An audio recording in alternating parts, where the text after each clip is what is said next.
সংগ্রামী উপস্থিতি,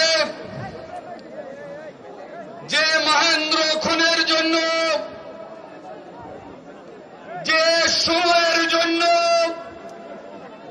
সিলেটের কোটি মানুষ দীর্ঘদিন অপেক্ষা করেছে, যার বক্তব্য শোনার জন্য মুক্ত বাতাসে যার পদচারণার জন্য, যাকে প্রধানমন্ত্রী হিসেবে দেখার জন্য সিলেটের পবিত্র মাটির কোটি কোটি মানুষ মহান আল্লাহর দরবারে আরশে আজিমের কাছে প্রার্থনা করেছে, সেই কাঙ্ক্ষিত ব্যক্তি যিনি শহীদ রাষ্ট্রপতি জিয়াউর রহমানের সুযোগ্য সন্তান, গণতন্ত্রের প্রবক্তা জনাব তারেক রহমান বক্তব্য নিয়ে আসবেন। জনাব তারেক রহমান। আরে ভাই, আমাদের কোন নেতা আছে নাকি? নেতা এই মাঠের মধ্যে, মাঠের বাইরে উপস্থিত লাখো ভাই বোনেরা, সাংবাদিক ভাইরা, ধানের শীষের ভোটাররা, আসসালামু আলাইকুম। আসসালামু আলাইকুম। আপনারা ভালো আছেন নি?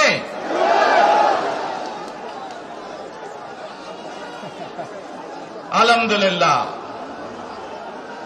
প্রিয় ভাই বোনেরা, এই যে আপনারা এখানে আজকে লক্ষ লক্ষ মানুষ আজ এখানে সমবেত হয়েছেন, এই লক্ষ লক্ষ মানুষ সমবেত হওয়ার এই পরিস্থিতি তৈরি করার জন্য হাজারো মানুষ প্রাণ বিসর্জন দিয়েছে গত 15 বছর। আপনারা আজকে এই যে লক্ষ মানুষ এখানে উপস্থিত হয়েছেন, আপনাদের যে রাজনৈতিক অধিকার প্রতিষ্ঠা করার জন্য, আপনাদের কথা বলার বাক স্বাধীনতার অধিকার, আপনাদের নিরাপত্তা পাবার অধিকার প্রতিষ্ঠিত করার জন্য আজ যে আপনারা এখানে একত্রিত হয়েছেন, এই অধিকার প্রতিষ্ঠিত করতে গিয়ে আমরা আমাদের মাঝে থেকে ইলিয়াস আলীকে হারিয়েছি, আমরা আমাদের মাঝে থেকে জুনায়েদকে হারিয়েছি, আমরা আমাদের মাঝে থেকে দিনারকে হারিয়েছি। সারা বাংলাদেশে গত 15 বছর 16 বছরে যারা এই দেশ থেকে পালিয়ে গিয়েছে 1 বছর আগে, তারা যখন এই দেশের মানুষের টুটি চেপে ধরেছিল, তারা এই দেশের মানুষের বাক স্বাধীনতা কেড়ে নিয়েছিল, তারা এই দেশের মানুষের ভোটের অধিকার কেড়ে নিয়েছিল, তারা শুধু ভোটের অধিকার কেড়ে নিয়েই সন্তুষ্ট থাকেনি, তারা শুধু সাধারণ মানুষের কথা বলার অধিকার কেড়ে নেই সন্তুষ্ট থাকে নাই, তারা ইলিয়াস আলী, জুনায়েদ, দিদারের মতন শত হাজারো মানুষকে তারা হত্যা করেছিল সেদিন। তারা বাংলাদেশের লক্ষ লক্ষ বিএনপি সহ লক্ষ লক্ষ সাধারণ মানুষকে গুম খুনের মামলা দিয়ে জর্জরিত করেছিল। প্রিয় ভাই বোনেরা, আমরা দেখেছি বিগত 15-16 বছরে উন্নয়নের নাম করে কিভাবে দেশের মানুষের সম্পদ লুটপাট করে বিদেশে পাচার করে দেওয়া হয়েছে। আজকে এই যে ঢাকা থেকে সিলেট বা সিলেট থেকে ঢাকার যে মহাসড়ক, 2005 সালে আমি এসেছিলাম, সুনামগঞ্জে বন্যা হয়েছিল, আমার আসতে লেগেছিল 4.5 ঘন্টার মতন, কিন্তু আজ আমরা দেখি 10 ঘন্টার মতন সময় লাগে। সিলেটের এই পুণ্যভূমির মানুষ, বহু মানুষ আছেন যারা লন্ডনে যাতায়াত করেন, লন্ডন যেতেও এত সময় লাগে না প্লেনে করে যেতেও। এই হচ্ছে আজকে উন্নয়নের ফিরিস্তি। প্রিয় ভাই বোনেরা, গত 15-16 বছরে আমরা দেখেছি কিভাবে একের পর এক নির্বাচনে ব্যালট বাক্স ছিনতাই হয়েছে, কিভাবে আমিদামি নির্বাচন হয়েছে, কিভাবে নিশিরাতের নির্বাচন হয়েছে, এবং এই নির্বাচনগুলোর মাধ্যমে, তথাকথিত নির্বাচনের মাধ্যমে বাংলাদেশের মানুষের ভোটের অধিকার তথা রাজনৈতিক অধিকারকে কেড়ে নেওয়া হয়েছিল। আজ আমরা এখানে একত্রিত হয়েছি, সেই মানুষগুলোর জীবনের বিনিময় যারা আমাদের সকলের জন্য রাজপথে নেমে এসেছিল। আমরা আজ এখানে একত্রিত হতে পেরেছি সেই মানুষগুলোর ত্যাগের বিনিময়ে যারা বিভিন্নভাবে নির্যাতিত হয়েছে, অত্যাচারিত হয়েছে, পঙ্গুত্ব বরণ করেছে। 2024 সালের 5ই আগস্ট ছাত্র জনতার অভ্যুত্থানের ভিতর দিয়ে বাংলাদেশের মানুষ 71 সালে যেভাবে দেশকে স্বাধীন করেছিল, 2024 সালের 5ই আগস্ট সেই স্বাধীনতাকে বাংলাদেশের মানুষ রক্ষা করেছে তাদের অধিকারকে প্রতিষ্ঠিত করার জন্য। প্রিয় ভাই বোনেরা, এখানে বহু মুরব্বী উপস্থিত আছেন যারা কালের সাক্ষী শহীদ রাষ্ট্রপতি জিয়াউর রহমানের সময় কিভাবে দেশে বহুদলীয় গণতন্ত্র রচিত হয়েছে।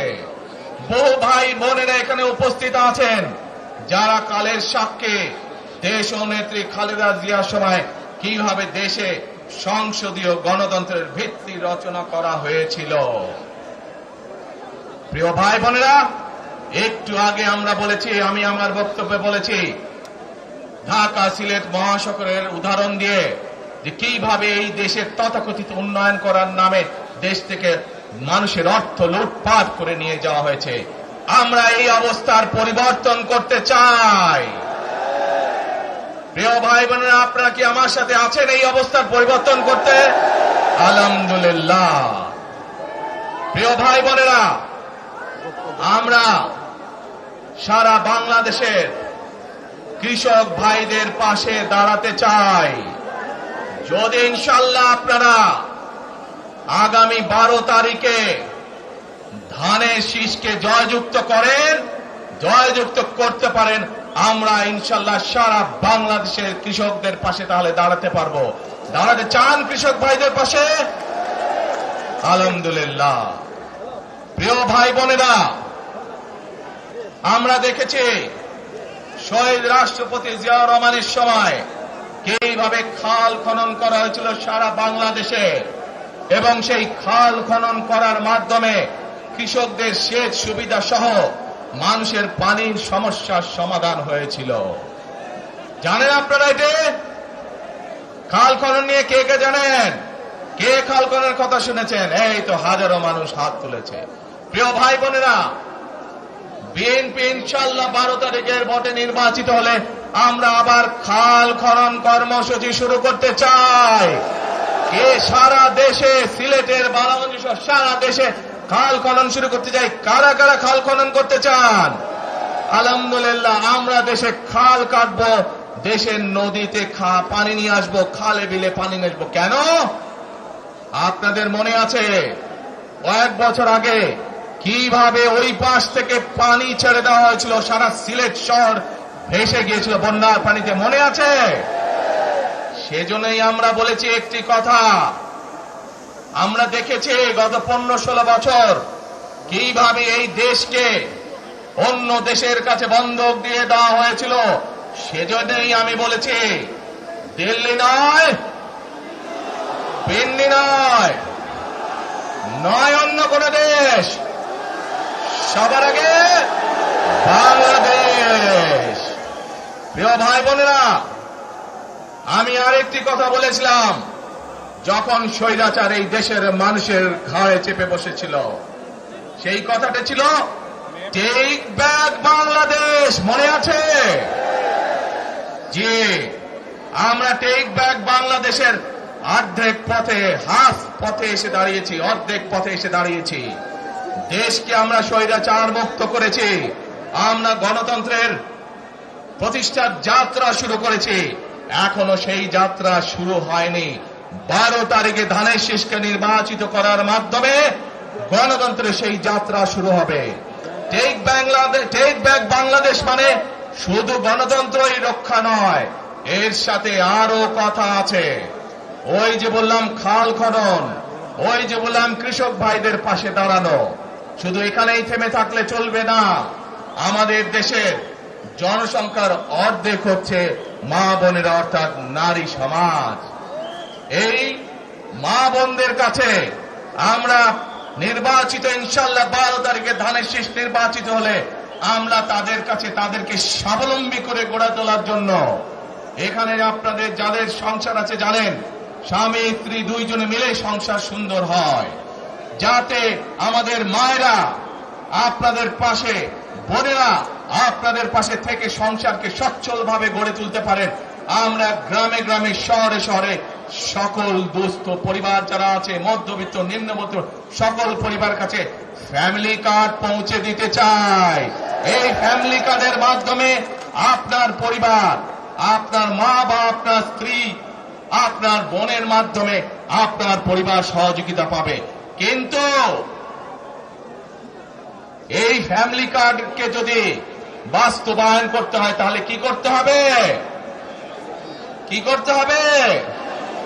ধানের শীষকে জয়যুক্ত করতে হবে। পারবেন ইনশাআল্লাহ। প্রিয় ভাই বোনেরা, কৃষক ভাইদেরকে যেমন কৃষি কার্ড দিতে চাই আমরা সহযোগিতা করার জন্য, মা বোনদেরকে দেশনেত্রী খালেদা জিয়া যখন দেশ পরিচালনার দায়িত্বে ছিলেন, মা বোনদেরকে বিনামূল্যে শিক্ষার ব্যবস্থা করে দিয়েছিলেন, মনে আছে? এখানে বহু মা বোন আছে সেই সময় তারা এই সুবিধা পেয়েছিলেন। আপনাদের ঘরে বহু মা বোন আছে যারা সেই সুবিধা পেয়েছিলেন। আজ সেই মা বোনদেরকে আমরা ফ্যামিলি কার্ডের মাধ্যমে খালেদা জিয়ার সরকার শিক্ষার সুযোগ করে দিয়েছিলেন। আপনাদের আগামী দিনের ধানের শীষের সরকার, বিএনপি সরকার, সেই শিক্ষিত মা বোনদেরকে, সকল মা বোনদেরকে অর্থনৈতিকভাবে আমরা স্বাবলম্বী করে গড়ে তুলতে চাই। প্রিয় ভাই বোনেরা, আসেন এবার টেক ব্যাক বাংলাদেশের আরেকটি কাজ বাকি আছে। সেই কাজ হচ্ছে আমাদের দেশের লক্ষ লক্ষ যুবক যুবতী, অর্থাৎ তরুণ সমাজের সদস্যরা, যুব সমাজের সদস্যরা, লক্ষ লক্ষ সদস্যরা বেকার হয়ে বসে আছেন, আছে না? এই বেকারদের জন্য আমরা কর্মসংস্থান তৈরি করতে চাই। সিলেটের মানুষ,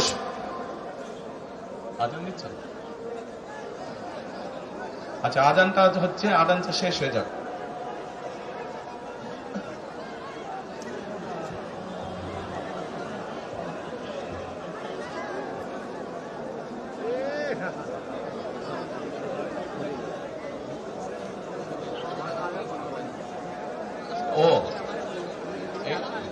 আচ্ছা এই মসজিদের আজান। আচ্ছা প্রিয় ভাই বোনেরা, এই দরগার মসজিদের আজান শুরু হলে আমরা কিছুক্ষণ বিরতি দিব আজানটা শেষ না পর্যন্ত, তাহলে তার আগে বক্তব্য রাখি নাকি? আচ্ছা, এই যে লক্ষ লক্ষ ভাই বোনেরা, সিলেটের মানুষ, অধিকাংশ মানুষ কোথায় যায়? লন্ডনে, তাই না? আরো অন্য দেশে যায়। কিন্তু এই যে মানুষগুলো যাচ্ছে, এই মানুষগুলোকে আমরা বিভিন্নভাবে ট্রেনিং দিতে চাই। ট্রেনিং দিয়ে ভাষা শিক্ষার মাধ্যমে আমরা এই মানুষগুলোকে দক্ষ করে গড়ে তুলতে চাই। সিলেটের বহু মানুষ সাউদি আরব সহ মধ্যপ্রাচ্যেরও বিভিন্ন দেশে যায়। আমরা এই মানুষগুলোকে দক্ষ করে গড়ে তুলে কর্মসংস্থানের সুযোগ তৈরি করতে চাই।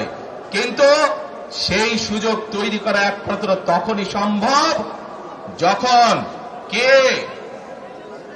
কে আপনারা ধানের শীষকে জয়যুক্ত করতে পারবেন। কে পারবেন? যুব সমাজের কর্মসংস্থান তৈরি করতে চাই।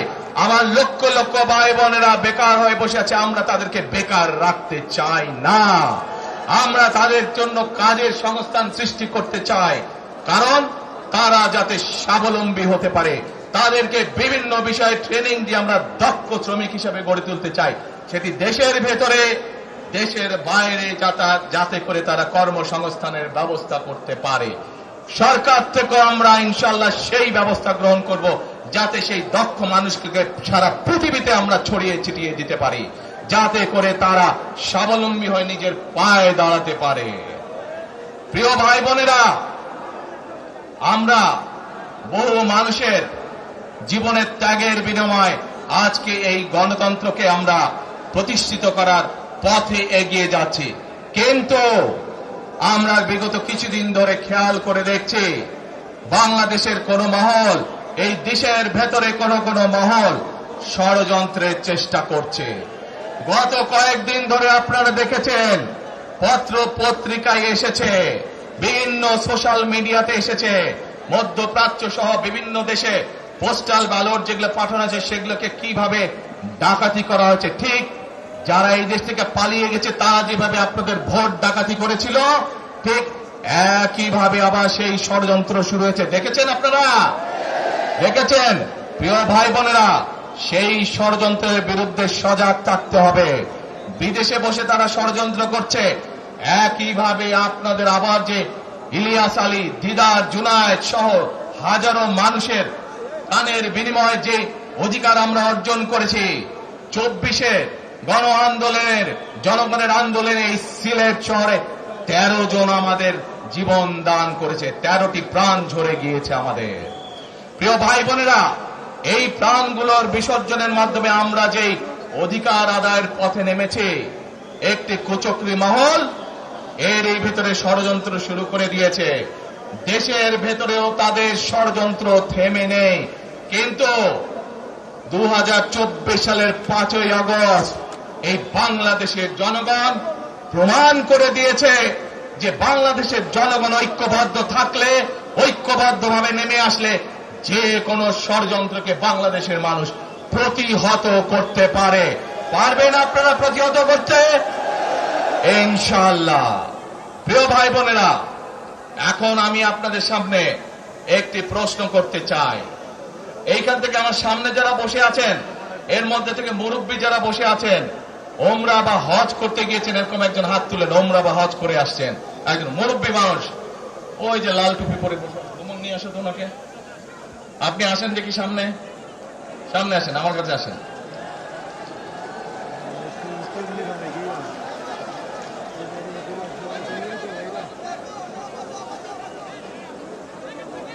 ওই যে চশমা ঝুলছে, চশমা ঝুলছে।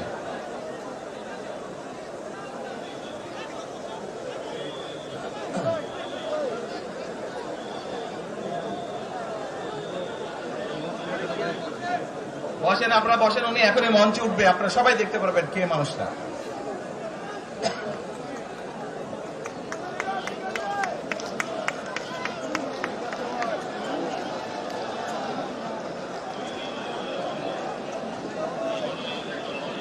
আসেন আসেন, তাড়াতাড়ি, এই আজান দিবে, তাড়াতাড়ি তাড়াতাড়ি। কি নাম আপনার? ওই এইদিকে বলেন। বাড়ি কই? সুনামগঞ্জ। বাড়ি সুনামগঞ্জ। সুনামগঞ্জ কোথায়? শান্তিগঞ্জ। এই সুনামগঞ্জের মানুষ আছে এখানে? এই লোক আপনাদের মানুষ? আচ্ছা, এখন বলেন কবে গেছিলেন আপনি? হজ না উমরায় গেছিলেন? উমরাতে গেছি 16তে, হজে গেছেন 17। এখন আমাকে বলেন, আপনি তো উমরা হজ করে আসছেন, মাইকের সামনে দাঁড়ান।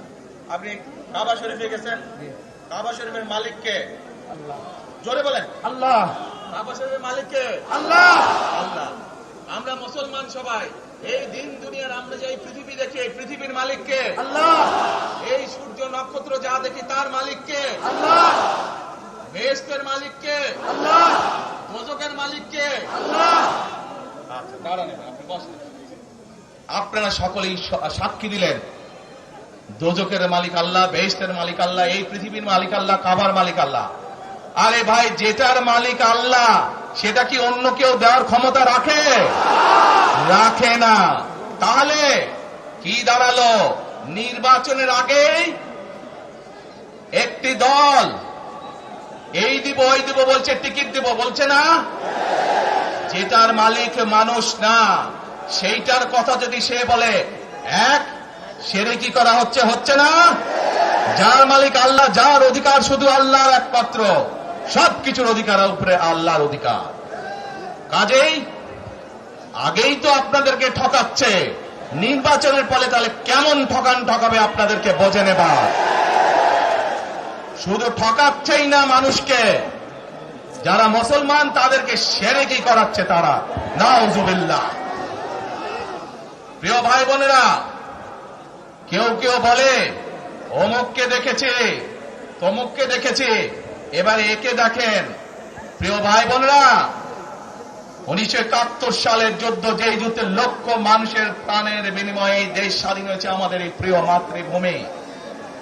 সেই মাতৃভূমিকে স্বাধীন করার সময় অনেকের ভূমিকা আমরা দেখেছি, যাদের ভূমিকার কারণে এই দেশের লক্ষ লক্ষ ভাইয়েরা শহীদ হয়েছে, এই দেশের লক্ষ লক্ষ মা বোনেরা তাদের সম্মান হানি হয়েছে।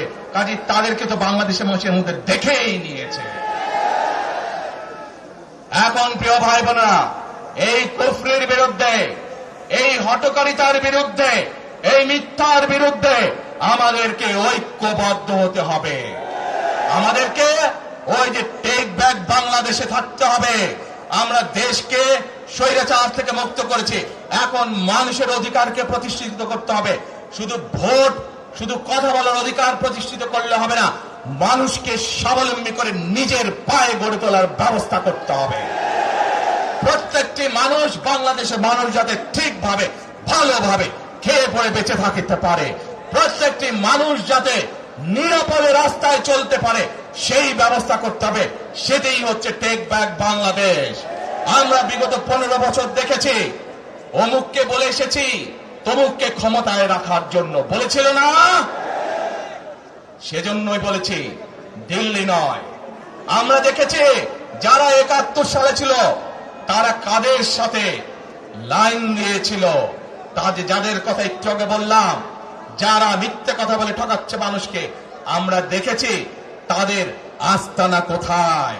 সেজন্যই বলেছি, যেমন দিল্লি নয় তেমনই পিন্ডি নয়, নয় অন্য কোন দেশ, সবার আগে বাংলাদেশ।